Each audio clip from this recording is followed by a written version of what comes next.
دوسرے سوال کا تعلق ہے کہ جی رافضی کہہ رہے ہیں کہ صحیح مسلم کی حدیث میں ہے کہ ابن عباس رضی اللہ عنہ سے جو منقول ہے کہ جی حضور پاک علیہ الصلوۃ والسلام نے حضرت امیر معاویہ رضی اللہ عنہ کو بد دعا دی، تو عرض یہ ہے کہ صحیح مسلم کی روایت کے اندر بھی کوئی بد دعا یا کلمہ موجود نہیں ہے۔ صحیح مسلم کی روایت کے اندر صرف اتنا ایسا ہے کہ سین ابن عباس رضی اللہ عنہ سے منقول ہے کہ حضور پاک علیہ السلام نے ایک مرتبہ ان سے فرمایا کہ اذهب ودع لی معاویہ، تو کہ جاؤ اور جا کر معاویہ کو میرے پاس بلا کر لاؤ۔ قال فجئت فقلت هو یاکل، تو کہتے ہیں کہ میں گیا اور میں نے واپس آ کر حضور پاک علیہ السلام کو بتایا کہ اللہ کے رسول وہ کھانا کھا رہے ہیں، تو آپ علیہ السلام نے ارشاد فرمایا لا اشبع اللہ بطنہ، کہ اللہ ان کا پیٹ کھانے سے نہ بھرے۔ اب یہ صحیح مسلم کی روایت ہے۔ دیکھیں کھانا کھانا جو ہے شرعی طور پر بھی کوئی جرم نہیں ہے اور اخلاقی طور پر بھی کھانا کھانا کوئی جرم نہیں ہے۔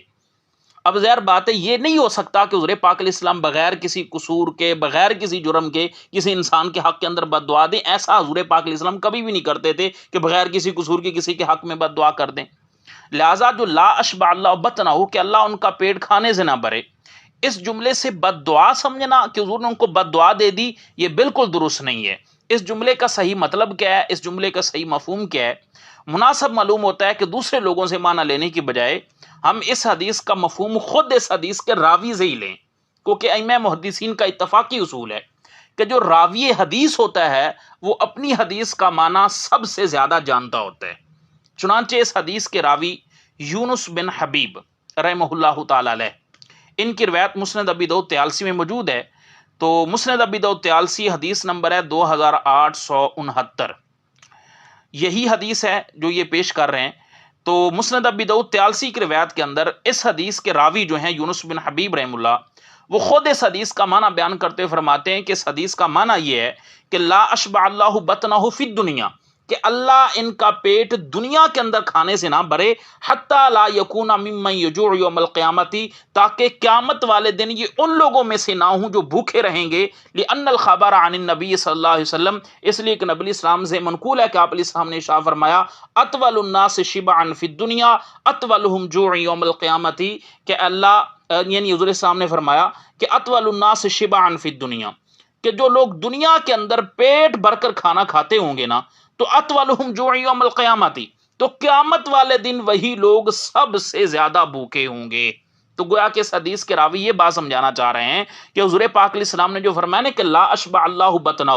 کہ اللہ ان کا پیٹ کھانے سے نہ بھرے، تو یہ ان کے حق کے اندر دعا ہے کہ اللہ دنیا کے اندر ان کا پیٹ کھانے سے نہ بھرے، کیا کہ قیامت والے دن یہ بھوکے لوگوں میں سے شمار نہ ہوں۔ تو گویا کہ اس حدیث کے راوی جو ہیں انہوں نے وضاحت کر دی کہ یہ جملہ حضرت امیر معاویہ رضی اللہ عنہ کے حق کے اندر جو ہے یہ دعا ہے، ان کے حق کے اندر یہ بد دعا نہیں ہے۔ یہی وجہ ہے کہ حضرت امام نووی رحمہ اللہ تعالی نے اور دیگر ائمہ محدثین نے جیسا کہ تطہیر الجنان وغیرہ میں لکھا ہوا ہے، اس حدیث کو حضرت امیر معاویہ رضی اللہ کے مناقب میں ذکر کیا ہے، اس کو حضرت امیر معاویہ رضی اللہ تعالی کے بد دعا یا ان کے نقائص میں ہرگز شمار نہیں کیا، بلکہ امام نووی رحمہ اللہ تعالی وغیرہ نے اسے حضرت امیر معاویہ رضی اللہ کے فضائل میں شمار کیے۔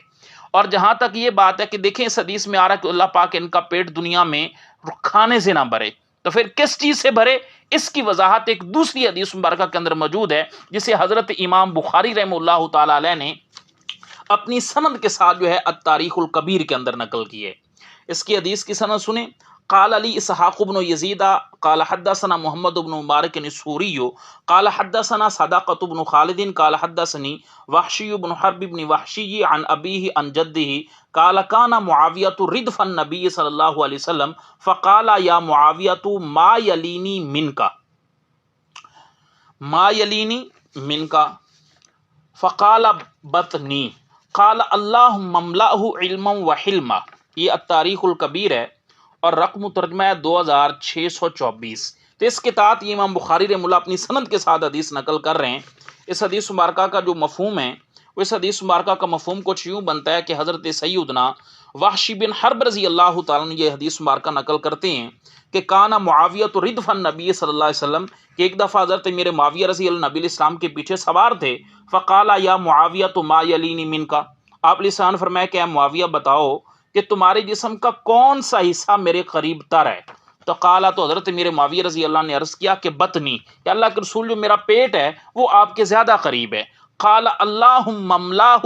علما وحلما، اے اللہ جو معاویہ کا پیٹ ہے نا اسے علم اور حلم سے بھر دے۔ یہ روایت ہے التاریخ الکبیر امام بخاری رحمہ اللہ تعالی علیہ کی کتاب کی، اور اس روایت مبارکہ کی جو سند ہے وہ بھی بالکل تقریباً صحیح ہے، کیونکہ اس حدیث کے پہلے راوی امام نظر اسحاق بن ابراہیم بن یزید کرشی ہیں، جو کہ صحیح بخاری، سنن نبی داؤد اور سنن نسائی وغیرہ کے راوی ہیں اور ثقہ ہیں۔ اسی طرح دوسرے راوی امام عبداللہ محمد بن مبارک بن یا قرشی رحم اللہ، یہ پوری کتب ستہ کے ثقہ راوی ہیں، اور تیسرے راوی صدقہ بن خالد قرشی رحم اللہ، یہ بھی صحیح بخاری، سنن نبی داؤد، سنن نسائی اور سنن ابن ماجہ وغیرہ کے ثقہ راوی ہیں۔ اور چوتھے راوی وحشی بن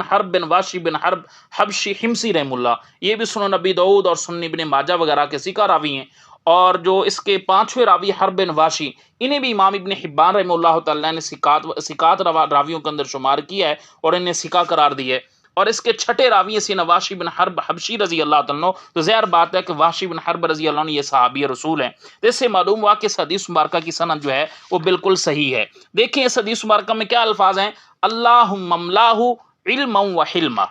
کہ اللہ معاویہ کے پیٹ کو علم سے اور حلم سے بھر دے۔ دیکھیں ایک حدیث دوسری حدیث کی تشریح ہوا کرتی ہے۔ صحیح مسلم کی حدیث میں کہ اللہ معاویہ کے پیٹ کو کھانے سے نہ بھرنا،